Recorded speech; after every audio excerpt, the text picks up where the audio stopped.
Ngayon pa lang magpapaumanhin na ako, kasi baka ulo nyo masira ko. Manitiba ako ng mga nagsabing mahina ko. Makinig kayo bihira to, madalas na marinig sa kata na pakilig, kasi malikot ang diwa ko.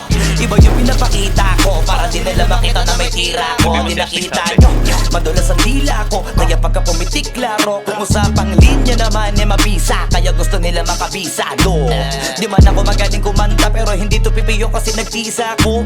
Pag ako sumargo ka na sigurado, kahit lapis lang mga gawin ko. Buti na nga lang nakangiti pa ko, kahit ang dami na nila mga ngiting aso. Inaasinta ko, kaso di sila asintado, kaya di ako apektado. Iba mag-isip kasi laking gato, papatulang ako pagkikita ko. Sa'yo minsan lang ako maging gago, pag yung kabaliw ako binisita ko. Kung usapang multi, mabuti na lang na parito ka, halika papakita ko. Dami ko kasi itinabing bago, kung susumahin siguro alin na pong sako. Tsaka balita ko, galing sa bibig yung madali ka mo, kasi gagawin nga to. Pag hindi nyo nagawa, para nyo na rin inamin ninyo, kaya na itumba ko.